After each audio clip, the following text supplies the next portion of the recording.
Asta este top case-ul, varianta 5, portbagajul central. Încep prin a arăta piesele din interior de Kevlar, apoi desfășuratele pentru exterior, Kevlarul, apoi ply-ul. Asta e F1, F2, F3, F4, F5, colțurile, F6, e asimetrică, și F7, două, sus și jos. Am și partea din interior, schela de montaj.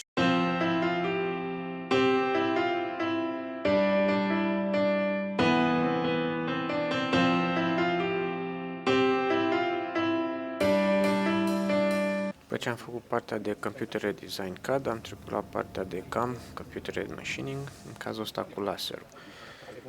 Pentru portbagajul central, top case pannier, avem structură sandwich, ca în aviație, formată din Kevlar, placaj Kevlar. Tarea Kevlarului este de 0 și respectiv 90 de grade plane. Am început prin a tăia piesele din Kevlar care vor fi montate partea din interior. Apoi o să tai placajul, după care voi tăia desfășuratele pentru exterior ale Kevlarului, urmate de ply care e aplicat pentru a putea fi vopsite sau lipite alte piese pe alte accesorii pe exterior.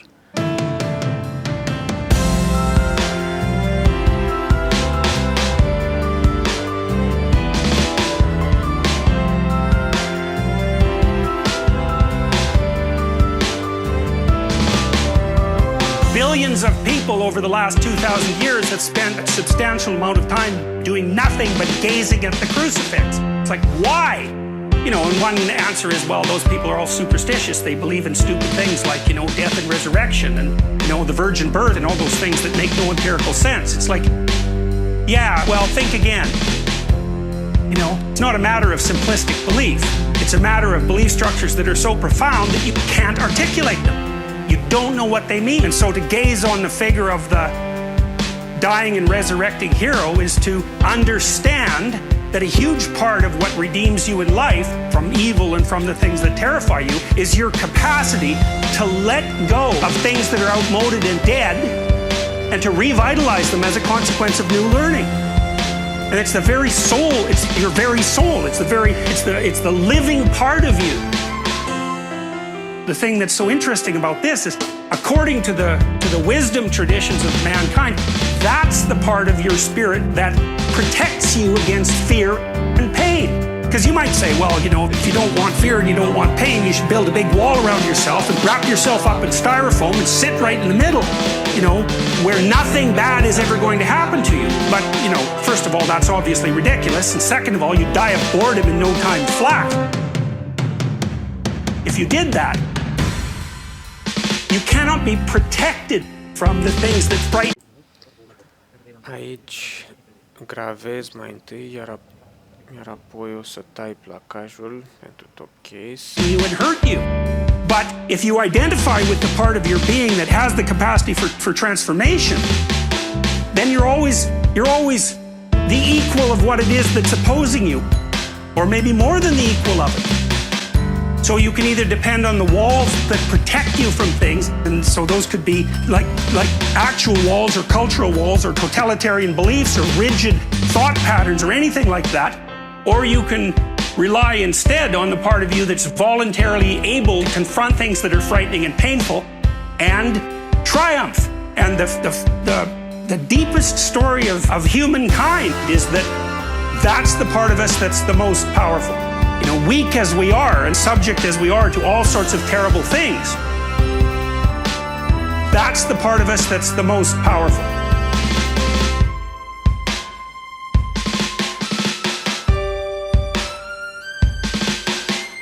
As we ascend the ladder, then we become what's at that ladder. It's not just a question of arbitrary judgment or arbitrary, or like you did this and you didn't do this. It's to become something, to acquire a virtue. So, and as you acquire virtue, then you become that which is at that level. And you become more and more in the image of God, right? So it's a process of transformation of the person. It's not just a bunch of rules you have to follow in order to go to heaven or to go to hell. That's not it. It's to become something. And what you become, that's paradise itself, right? To acquire the virtue is paradise.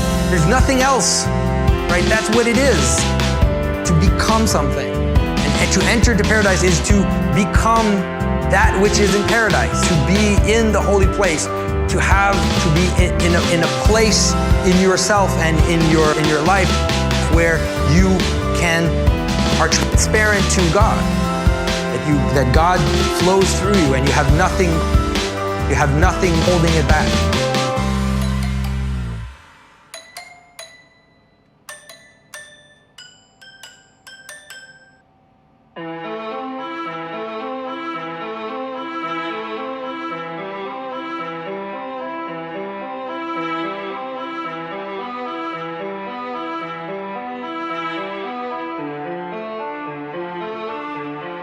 So, now, the notion of trick-or-treating is very important in terms of understanding this problem.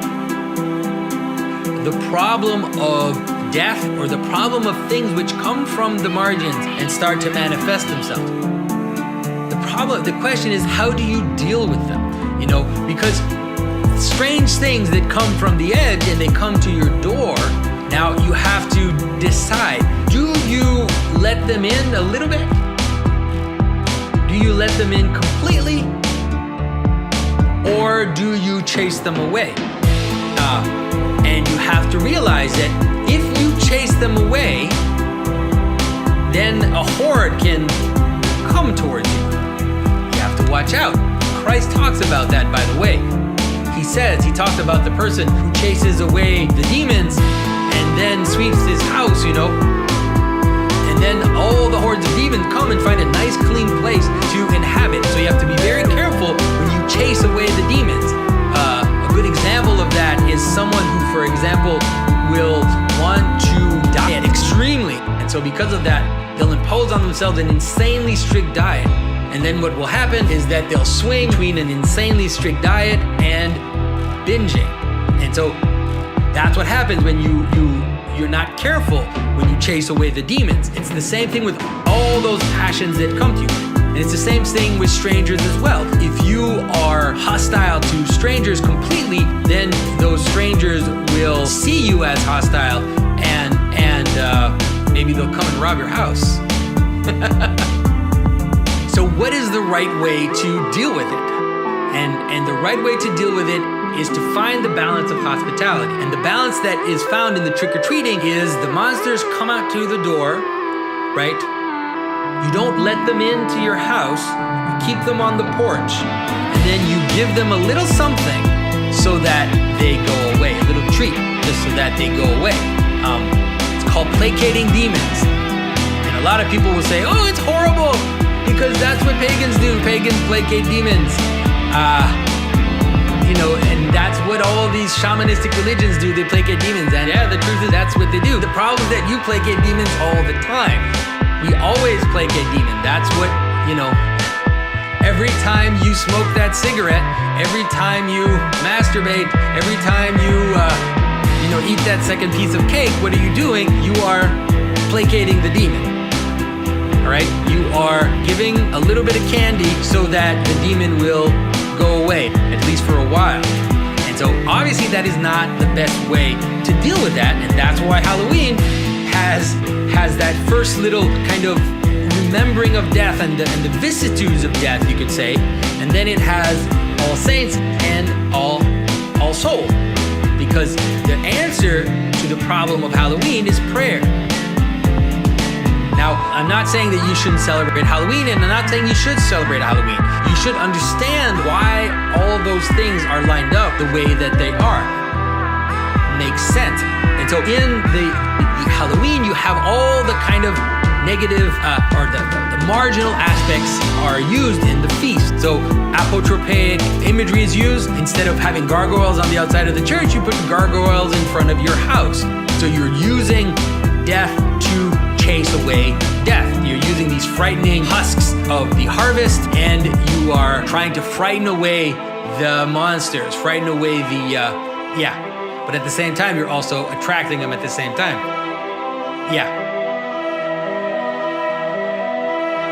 That is the ambivalent problem of apotropaic practices, you could call it. And so that is the basic of Halloween, but you also have to think of Halloween really as a carnival, in the sense that, you know, like it's the placating of demons. That's a bit what carnival is in general. It's this moment where we let in a little bit of inversion, a little bit of madness, a little bit of darkness, in order to not completely give ourselves to it at some later point. And so when you are wearing a costume, that is also something that's happening. You don't necessarily realize it, but often when you choose a costume, you are in a way venting some little aspect of yourself. You know, especially those that dress up as monsters and all this kind of more scary stuff, and the ladies dressing up in the sexy stuff. It's all about venting that little part of you that you've been bottling up, and giving one day for it to kind of come out a little bit, and then putting it aside. So it does have everything that the carnival has is in Halloween.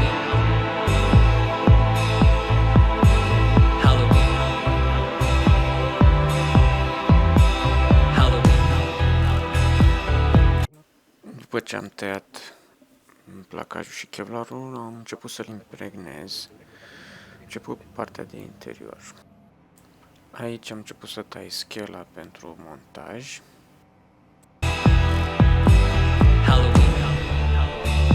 Everything. Aici arăt cum pun kevlarul, mai ales la colțuri și între piesele din interior. Aplic adeziv spray, pe care impregnez cu rășină epoxidică. That the carnival has is in Halloween.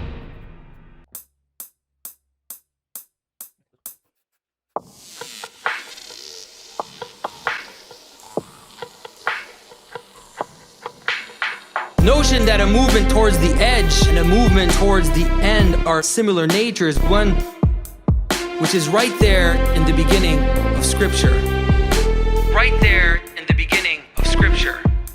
When Adam and Eve fall, they are told that they will die. That's not immediately what happens, is it? Aici iau colțurile pieselor montate la 40 de grade, mai întâi cu rindeaua, iar apoi cu șmirgher. In fact, what happens is they move away from the central tree, past the walls of the garden, and out into the wilderness. And similarly, Adam, as he moves out from the center into history, Adam and Eve are given garments of skin, an outer layer of animality, an outer layer of death, to protect them from death. Aici tai desfășurata kevlarului pentru exteriorul capacului. To get a sense of what that... Piesele tăiate montate pe capac. Desfășurata colțurilor pentru capac. What that means, it's very difficult to understand. We were given protection of Zona 3, capac. death, a layer of death to protect us from death. I always think of a vaccine. It's probably the best image for that. The garments of skin is seen by the church fathers as all that is added to our nature in the world of the fall. The layers of society, of technology, those are the flip side, and in a way they're of the same nature as our weakness and the passions which come from the world of death. St. Gregory of Nyssa tells us that the hairs on our body are a symbol. Zona 8, varianta 2, partea de jos a cotiei. Și am făcut desfășurata ca să am cât mai puține îmbinări vizibile la exterior. Of death, they're without feeling and dead, and appear as our spatial extremities, the very limits of our garments of skin, just as death appears as our temporal extremity of this earthly life.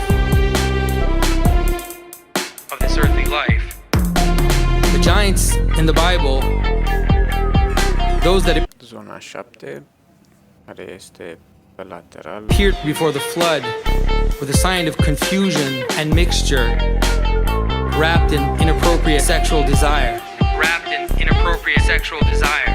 In the tradition of Enoch, they're zona 5, a doua din cele 4 zone de pe lateral. seen as the origin of technology and magic, and they were known to create hybrids. They were full of excess, reveling in conflict until absolute chaos could no longer La cuptor la 60 de grade după impregnare.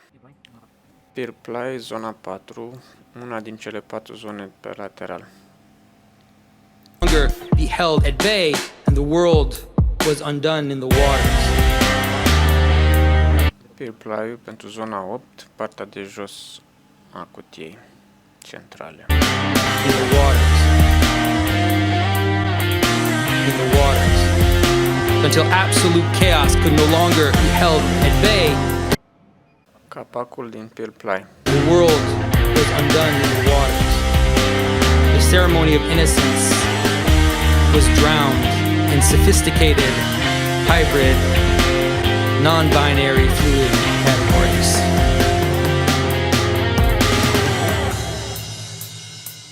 And in a very Aici desfac pier ply-ul de pe Kevlar impregnat pentru exterior, pentru partea laterală.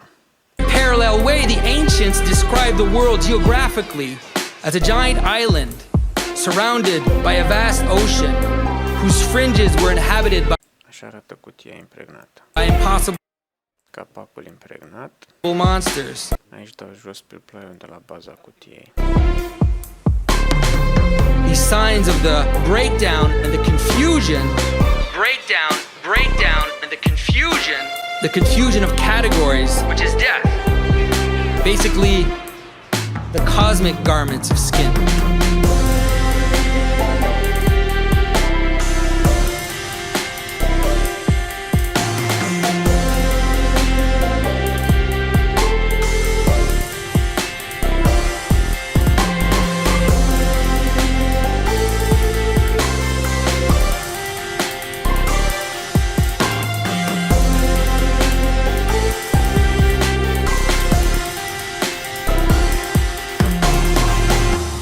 Aici dau jos pier ply-ul de pe capac.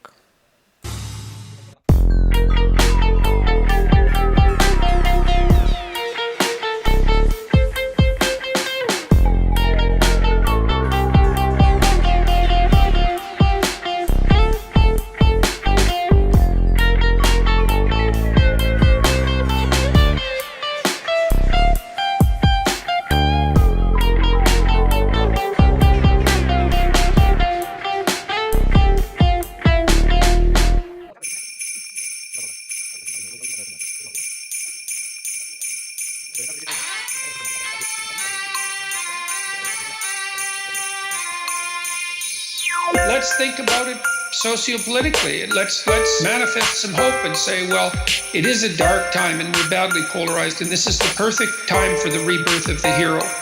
The perfect time for the rebirth of the hero. Time for the rebirth of the hero. The perfect time for the rebirth of the hero. Time for the rebirth of the hero. That's what Christmas is about. And it's about that at every level. So you can allow that to be reborn in your own heart.